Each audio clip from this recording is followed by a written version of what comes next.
Hey, welcome to I Am Refocus Radio. We are here today, and just like any other time, man, we have another special guest today. And today, we're going to be talking about a book. So all y'all book lovers, guess what? We got some fun content for you. We have our special guest today, and her book is Unbreakable that you can get on Amazon. But she's more than an author. She also does speaking engagements, and she has a link tree that we're going to have in our show notes for you to have all the links to her YouTube and her social media platforms. So first and foremost, I want to welcome to the show Carolyn Sophia Skowron. She is going to share with us not just her amazing story, but why she does what she does with her new book, her recent book that we're going to be discussing. So without further ado, how you doing today, and welcome to the show. Thank you for having me. I'm doing really well. How are you? I'm doing great. It's Friday, and you know what that means. A couple of days on the weekend, vacation, and back on the ground on Monday. So I'm doing good. So for us, first of all, thank you for your time being on the show today and clearing your calendar. But to start things off, kind of share the audience a little bit about your professional background and what got you inspired to write. Yeah. So, I went to school actually for marketing. I went to Chatham University in Pittsburgh, go Cougars. And I, in 2020, was in a life-threatening car accident, and it was right nearing the end of my college time. And I basically could have died and gone through the windshield, but I didn't. And it was a second chance at life for me. I struggled a lot with mental health growing up, and just anxiety and self-harm and all of those horrible things. And after the car accident, I was inspired to write my book Unbreakable, because I just realized that I was done silently struggling, and I wanted to help as many people as possible, because being alive after the car accident is such a gift, and it's a miracle.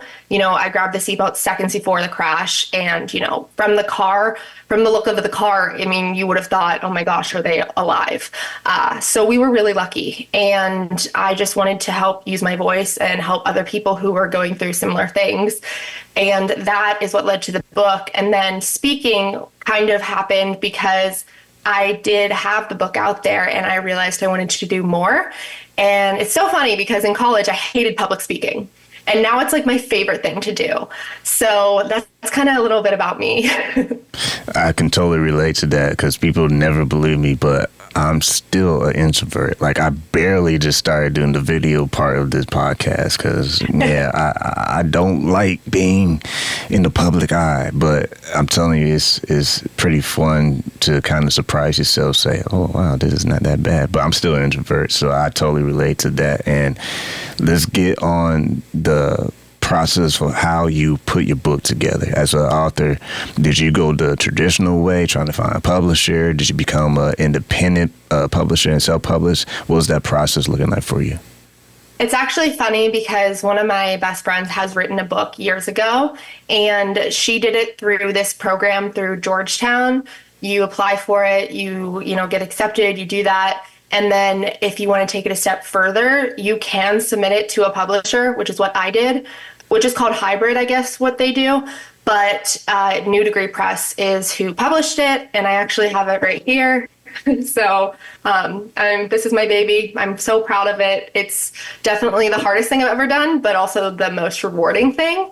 And definitely took a risk, but it's been worth it for sure. When you look at the accident, obviously that is not the only bumps in the road experience in your life. What was your childhood like also, and how did just generally your life experience kind of influence how you wanted to write the book? It's crazy because growing up, I have the most loving, amazing parents. My mom and dad, even my friends were like, your parents are so cool. And growing up, I never thought that, but they're the best people ever. And my sister has been there for me since day one. So I never really had an issue at home. Mine was like when I walked out the door, I always felt like I wasn't enough. I didn't fit in. I wasn't part of the popular group. I was never a cool kid. Like, I really always felt so alone. And that's kind of the thing too with, I don't want people to feel alone. I want people to feel heard. I want people who are silently struggling, who were where I was, to have someone, to have even me be like, hey, this is my story. And when you're ready, share your voice too. But to inspire them that they're not alone and to just really help them because, I think by being vulnerable and sharing our stories, we can actually help each other more. It's just society. People always are like so scared of what people think. But after my car accident, I didn't give a shit anymore. And I love the focus on your book is breaking the silence, finding my voice, sharing my story. Let's touch on that because you kind of see it a lot in 2024 since the beginning of the year. A lot of push for breaking the stigma of just people's just their health from the mental standpoint. Mental health is huge. When your book is being shared to readers, what are some of the things that you hope that they can learn from your personal life when it comes to mental health? I think the biggest thing that I always start with is it's okay to not be okay. But with that, you need to get help and you need to be an advocate for yourself and do something about it because, you have the power to control where you're at. I mean, I was so comfortable being depressed for so long that I didn't share my voice. But, it's almost like I was comfortable in it. And so when you find that term and you basically pivot, which the car accident was the pivot to my life, because from that I was like, I'm going to take a bad thing and turn it into something that's going to help people. And, that's what I really just try to do every day. So I would say, pretty much that. Once again, you listen on Refocus Radio talking to our special guest, Carolyn Sophia Skowron, and you can go get her book. It's available on Amazon, Unbreakable, Breaking the Silence, Finding My Voice, and Sharing My Story. You have people who are already interacting with you with your book release, and they're leaving your comments and feedback. What has been your favorite part of the process to kind of take the time to see how people are responding to your book? I absolutely love reading comments because they are just like, their comments like, I feel heard. Thank you. Like, it's so inspiring. You shared your story and you are someone who, we need more of in the world. I've gotten a ton of things from people on, social media and also, on like, the reviews or whatever. But I try not to read those too much. But, just having people be impacted by it and being able to be like, oh my gosh, like this is something that I can take away from, it's crazy social media, what it is, because going a little on a tangent, but I did this giveaway once on my social media and I ended up shipping it to a girl in Ireland and I wrote her a note and she has the note on her mirror pinned there to remind her every day that she is enough and that she is amazing and that she's going to get through it. And that was like the most heartwarming thing ever to hear that, because I was like, that's one person I literally could have saved their life. Like that, it was just like, wow, like it was a really crazy moment. That's pretty awesome. I mean, how did you feel knowing, you kind of already said it, but I kind of want to dig deeper. How did you feel to understand that someone not even from the United States is feeling connected to not just your story, but being inspired by your own words? Because you said she put in front of her in the mirror so she can see it daily. That's pretty awesome. Thank you. Yeah, I think that the biggest thing too is just like understanding that you're not alone and really kind of owning who you are. I think we have to do that more because I think authenticity has been lost a lot in the world. And so I always really try to be as authentic as I can. And that's kind of what I did with the book too, though, is I basically was like, here it is. Like, what do you want to know? Because I was like, if I'm exposing my story to help one person save one life, I did exactly what I wanted to do.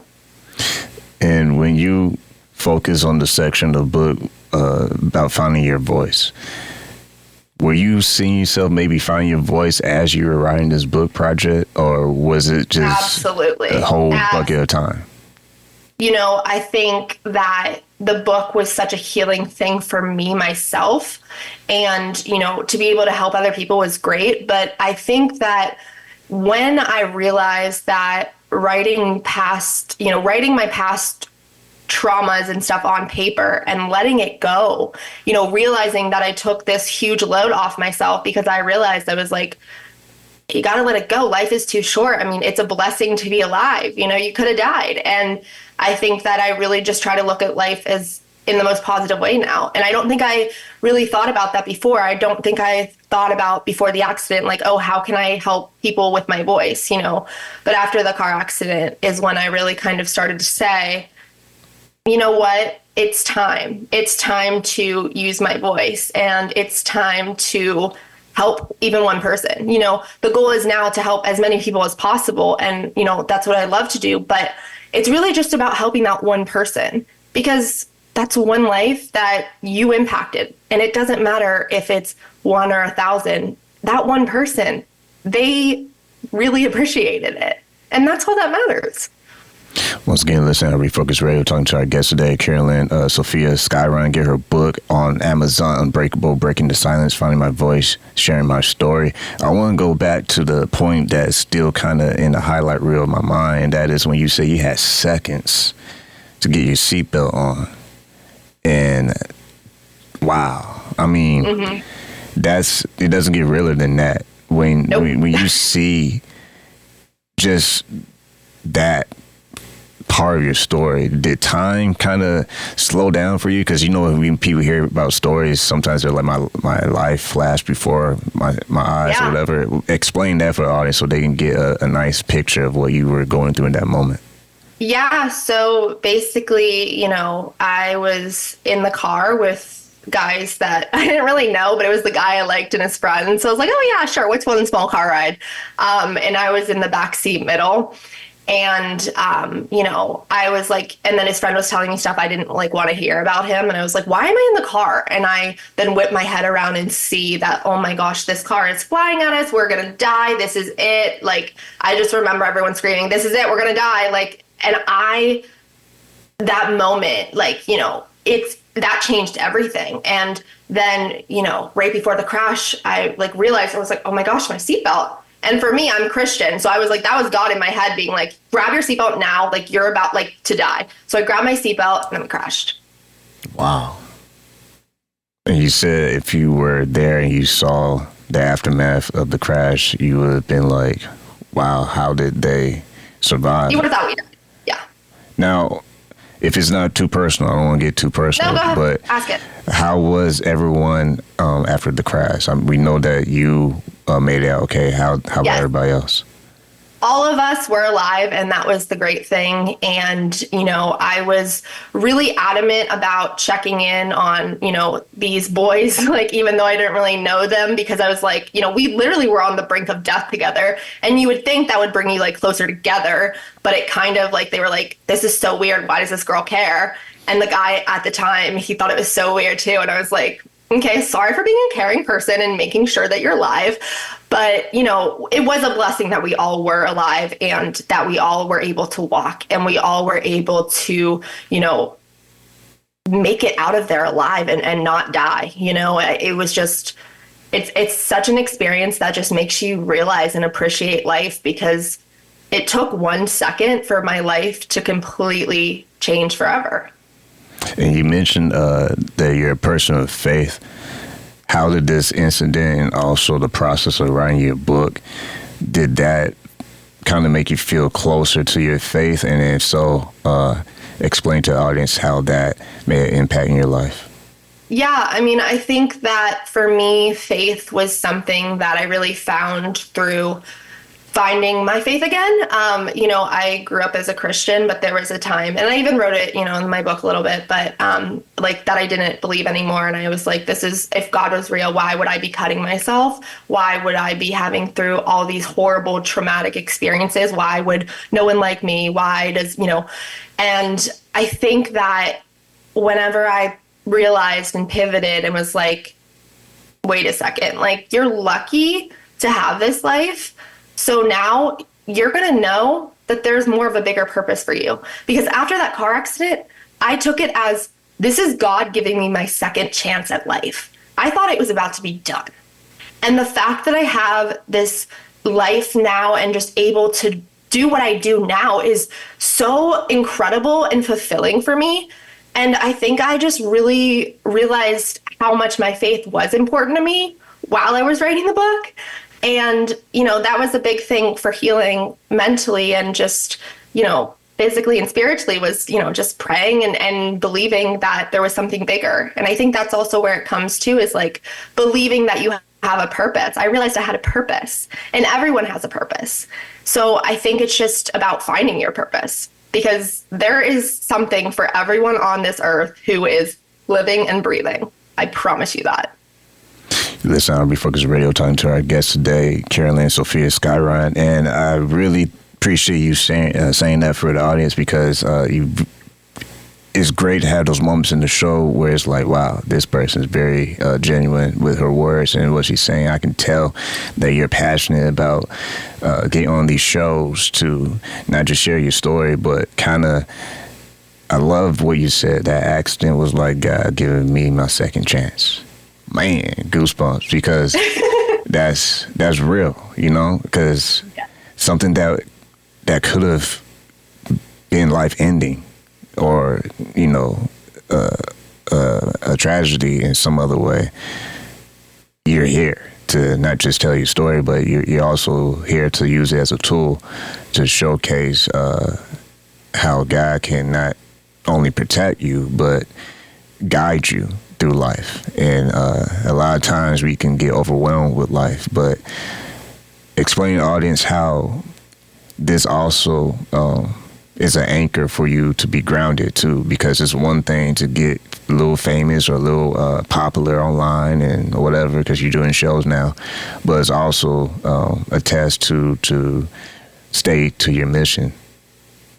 Absolutely. I think that that's the thing is like, I have the most incredible supportive family.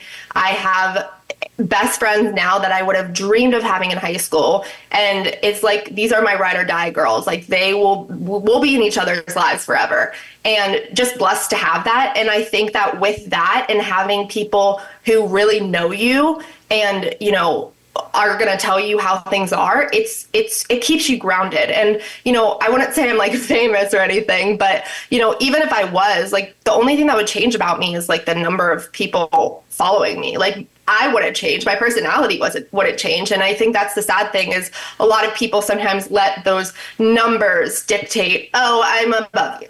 I'm going to do what I want. And you're unfollow. Oh my God. I think that's a really big part of not. Well, people like you should be famous because that's what it's about.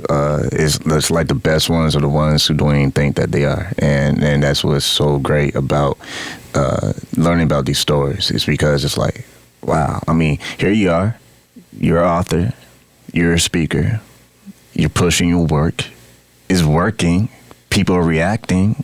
I mean, it looks like from the outside in that you're doing your thing. So for those who are authors themselves or aspire to be an author, in our last 5 minutes, love, kind of share with us what has been the learning curve for you and how you market yourself as far as an author and speaker. Because I remember you said earlier in the interview that you went to school for marketing as well. Yeah, it's actually funny. It's like I didn't go to school to be a writer, but now here comes the marketing part. But I really think, marketing yourself is about being genuine and it's about being authentic about your mission. And, that's what I always try to do is be like, look, this car accident made my life pivot. And before I was so not in a good place. But after this, I realized there was so much more. And that's what I want people to realize is like, there's so much more for you. You might be in a bad place right now, but you don't know what 6 months, a year from now looks like. And the only way that your future is going to change is if you change your actions in the present.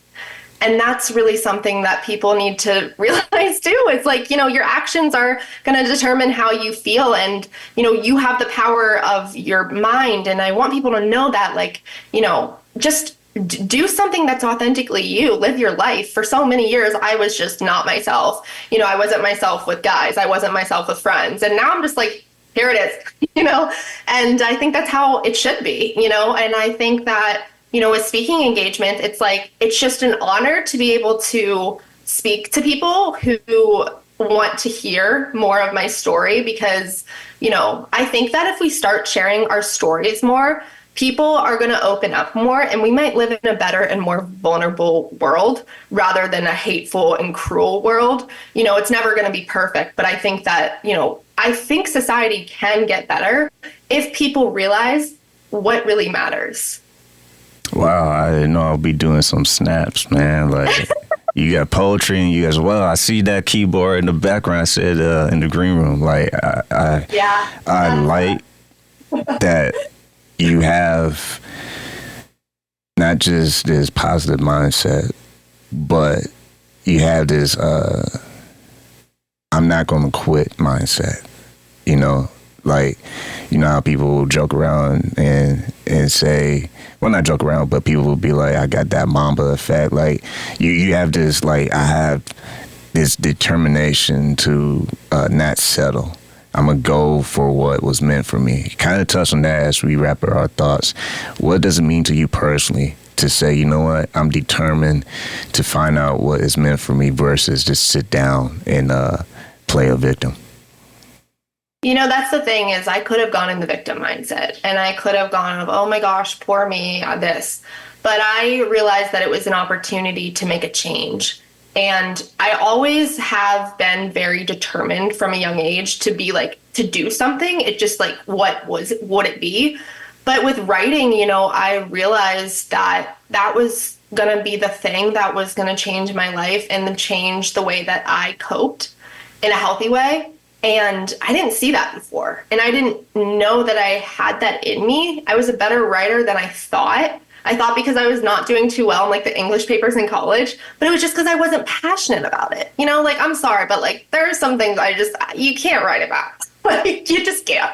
And it takes a really, hard research and stuff. But for me, because I'm so passionate about what I do, I think it just exudes into everything I do, and I think that no matter what I do, where I go or whatever, one thing will stay the same is I will always stay true to myself and as authentic as possible because people say I'm too nice. And honestly, I take it as a compliment.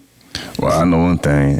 If you haven't done a TED Talk, you need to hurry up and get one because... that's a dream. Yeah, somebody not know somebody, please make some connections because, what you just did on this show, that was like a TED Talk, man. Real talk. I think you have a very, very bright future. I don't say that all the time, but I will take the time to say that because... it's like, wow, why aren't you not on some show or something? I mean, I know this show, but I'm just saying like TV. Like, you should really be a face on someone's show because you have something really great.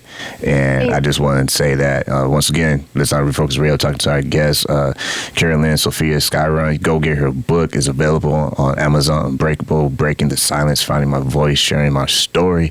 I don't think y'all have seen the last of her. I think she's just kind of warming up to seat right now, and we probably going to see a lot more in the future. So I'll let you have the last words. If someone wants to book you for a speaking engagement or just kind of stay up to date in what you're doing next, how can they do so?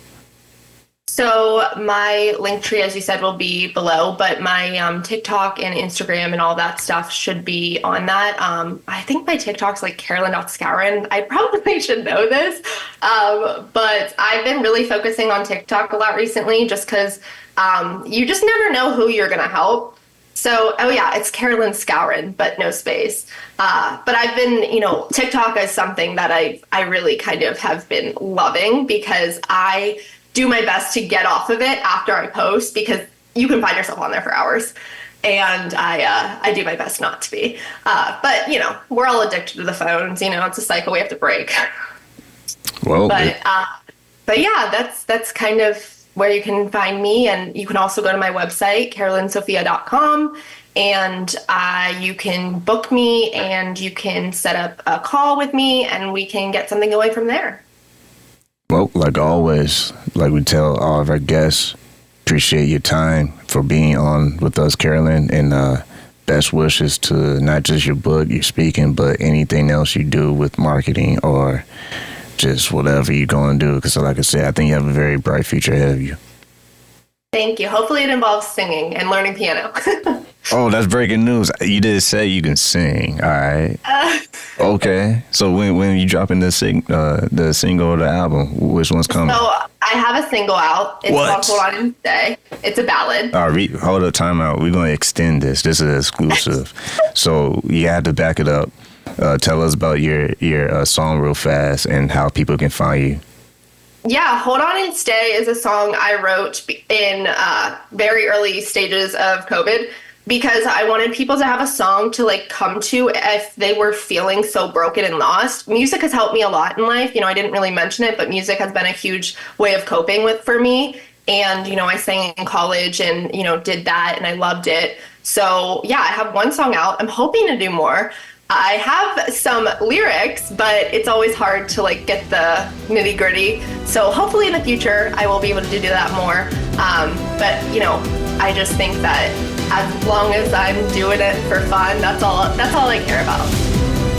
Well, officially, I want to say thank you for your time. Thank you.